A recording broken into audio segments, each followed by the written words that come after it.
Large cap companies की stability और mid cap companies की ग्रोथ पोटेंशियल। अगर आपको ये दोनों चीजें एक ही स्कीम में मिले तो क्या आप उस स्कीम को चूज करोगे?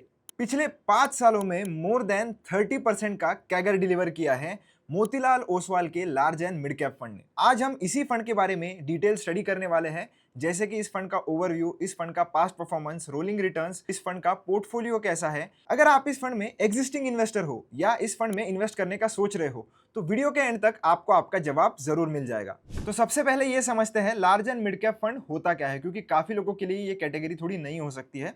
तो इसमें जनरली होता क्या है कि जो भी टॉप 250 कंपनीज है हमारे इंडिया की, उसमें ये स्कीम जो है वो इन्वेस्ट करती है। तो उसमें से लार्ज कैप भी आ जाता है और मिड कैप भी आ जाता है। तो इसमें होता क्या है, 35% एलोकेशन वो लार्ज कैप में रखते हैं और 35% एलोकेशन वो मिड कैप में रखते हैं कंपलसरी। और जो बचा हुआ 30% है वो फंड मैनेजर के ऊपर डिपेंड करता है कि उसको किधर एलोकेट करना है। तो इससे क्या होता है, लार्ज कैप में इन्वेस्टमेंट होने के कारण फंड में थोड़ी स्टेबिलिटी आ जाती है और मिड कैप्स में इन्वेस्ट करने के कारण थोड़ा ग्रोथ पोटेंशियल या रिटर्न्स को बूस्ट मिलता है। तो आइए सबसे पहले ये देखते हैं कि मिनिमम इन्वेस्टमेंट इस फंड में अगर आपको करनी है तो कितनी वैल्यूज है। तो मिनिमम इन्वेस्टमेंट आप 500 रुपीज से कर सकते हो। मिनिमम एसआईपी अगर आपको करनी है तो 500 रुपीज से है। एग्जिट लोड है 1% का अगर आप एक साल से पहले पहले अपनी इन्वेस्टमेंट्स को रिडीम करते हो। तो यानी कि अगर आप इस फंड में एसआईपी करते हो या लमसम इन्वेस्टमेंट करते हो तो जो भी यूनिट आप खरीद रहे हो जिस भी मंथ में, तो जब तक उस पर्टिकुलर यूनिट्स को 365 डेज नहीं हो जाते और आप उसको विड्रॉ कर लेते हो तो आपको 1% की एग्जिट लोड देनी पड़ेगी। अगर एक साल के बाद विड्रॉ करोगे तो कोई भी एग्जिट लोड आपसे नहीं लिया जाएगा। लॉक इन पीरियड की बात करें तो कोई भी लॉक इन पीरियड नहीं है। अगर आपको पैसे विड्रॉ करने हैं तो मिनिमम आपको 500 रुपीज इस स्कीम से विड्रॉ करने पड़ेंगे। फिर रिटर्न सिंस लॉन्च, यानी कि जब से ये स्कीम लॉन्च हुई है, कुछ 2019 में ये स्कीम लॉन्च हुई थी अक्टूबर में, तो तब से लेकर अभी तक ये फंड लगभग 25 to 26% के कैगर से ग्रो कर रहा है। इसका बेंचमार्क है Nifty large mid cap 250 total return index. Riskometer में ये स्कीम जो है वो वेरी हाई कैटेगरी में आती है, क्योंकि लार्ज और मिड कैप में आपका पैसा जो है वो इन्वेस्ट हो रहा है। एसेट्स की अगर हम बात करें तो लगभग अप्रोक्सीमेटली 11,000 करोड़ के आसपास इसके एसेट्स अंडर मैनेजमेंट है। एक्सपेंस रेशो अगर हम देखें तो 0.66% है, जो कि एक रीजनेबल है। ये एक्सपेंस रेशो मुझे ज्यादा कम भी नहीं लगता और ज्यादा भी नहीं लगता, तो ठीक ठाक एक्सपेंस रेशो इस स्कीम का है। टर्नओवर रेशो की अगर हम बात करें तो 38% है, यानी कि फंड में ज्यादा पोर्टफोलियो चर्निंग बिल्कुल भी हमें देखने के लिए नहीं मिलती। तो ये जो भी कंपनीज में इन्वेस्ट करते हैं उनको होल्ड करने में विश्वास रखते हैं। नेक्स्ट बात करते हैं, सबसे पहले हम इस फंड के पास्ट परफॉर्मेंस को स्टडी करते हैं। एक साल का रिटर्न अगर हम इस स्कीम का देखें तो लगभग 16% का है, पर वही अगर हम इसके बेंचमार्क इंडेक्स का रिटर्न देखें तो वो है सिर्फ और सिर्फ 5 to 6% के आसपास, तो जो कि लगभग 3 गुना से ज्यादा का रिटर्न इसने एक साल में दिया है। 3 साल का भी अगर आप रिटर्न देखोगे तो काफी अच्छे मार्जिन से इसने बीट किया है अपने बेंचमार्क को। 5 ईयर्स का केस भी अगर हम ले तो यहाँ पर भी ये काफी ज्यादा आउट परफॉर्म कर रहा है। तो नो डाउट पास्ट परफॉर्मेंस इस फंड का बहुत ही तगड़ा रहा है। और कैटेगरी में अगर हम इसकी रैंकिंग देखें तो 3 ईयर और 5 ईयर में ये टॉप पर रैंक करता है और एक साल में भी अगर आप देखोगे तो सेकंड नंबर पर रैंक करता है। तो ऑल टुगेदर रैंकिंग्स के हिसाब से अगर हम बात करें तो ये स्कीम बहुत ही अच्छी है। नेक्स्ट इसको हम कंपेयर करते हैं इसके पीयर्स के साथ, यानी कि जो भी इसके कंपिटिटर्स हैं। तो सबसे बड़ा इस कैटेगरी में फंड है मिराई एसेट का लार्ज और मिड कैप फंड। तो इसको अगर हम कंपेयर करें हमारे मोतीलाल ओसवाल के large and mid cap fund से, तो आप देख सकते हो पिछले 5 साल का ये डेटा है, जिसमें पिछले 3 सालों में अगर आप देखोगे तो मोस्टली मोतीलाल ओसवाल ने इसको और अपने बेंचमार्क को काफी ज्यादा आउट परफॉर्म किया है, काफी अच्छे मार्जिन से। तो मिराई एसेट का जो फंड है वो आपको पर्पल कलर में यहाँ पर उसकी लाइन दिख रही है, उसने भी बेंचमार्क को बीट किया है नो डाउट, पर मोतीलाल ओसवाल के फंड ने बहुत ही बड़े मार्जिन से बेंचमार्क को बीट किया है। Second largest fund in this category is SBI large cap and mid cap fund. तो इसमें भी अगर आप देखोगे तो इसका और मिराई एसेट के जो रिटर्न्स है वो सिमिलर है, पर मोतीलाल ओसवाल दोनों से ही बेटर परफॉर्म कर रहा है, अपने बेंचमार्क इंडेक्स से भी और एसबीआई के लार्ज और मिड कैप फंड से भी।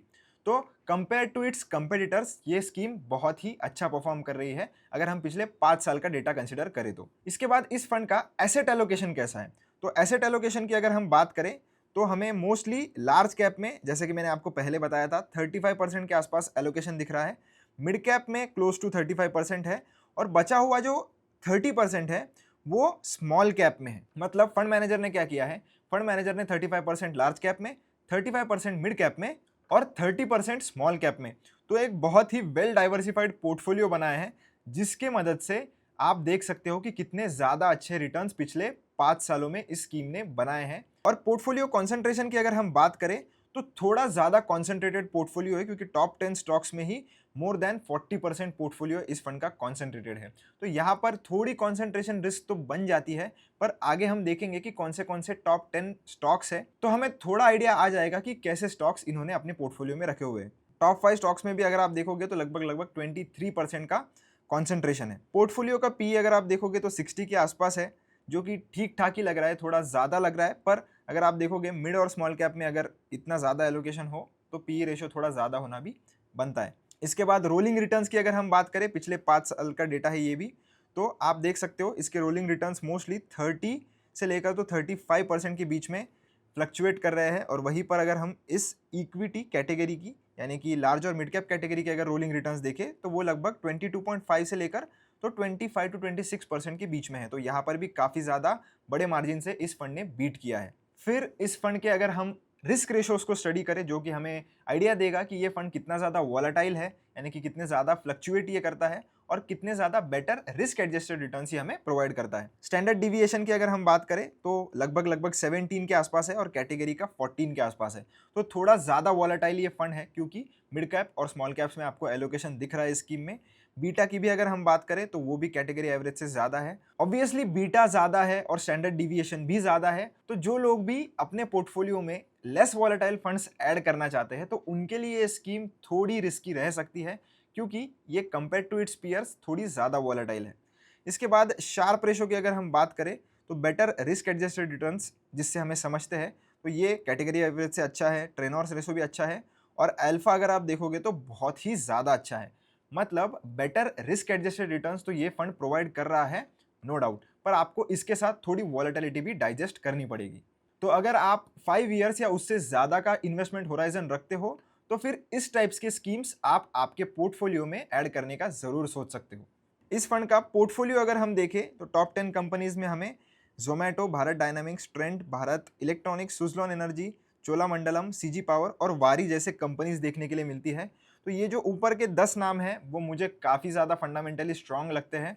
तो ऐसा नहीं है कि जो भी टॉप 10 स्टॉक्स की जो कॉन्सेंट्रेशन है वो कोई आलतू फालतू स्टॉक्स में है। बहुत ही अच्छा पोर्टफोलियो मुझे पर्सनली ऐसे लगता है। और बाकी के स्टॉक्स भी अगर आप स्टडी करोगे, मिड और स्मॉल कैप्स भी, वो भी काफ़ी अच्छे हैं। तो यही रीज़न है इस फंड के आउट परफॉर्मेंस का कि 35% का CAGR ये पिछले 5 सालों में बनाकर दे रहा है, जो कि नो डाउट इजी काम बिल्कुल भी नहीं है। तो कैसा लगा दोस्तों ये फंड का एनालिसिस, मुझे कमेंट सेक्शन में जरूर बताना। क्या आप भी इस फंड में इन्वेस्ट करने का सोच रहे हो, वो भी मुझे कमेंट सेक्शन में बताना। मिलता हूं आपसे नेक्स्ट वीडियो में। Till then keep learning, keep earning.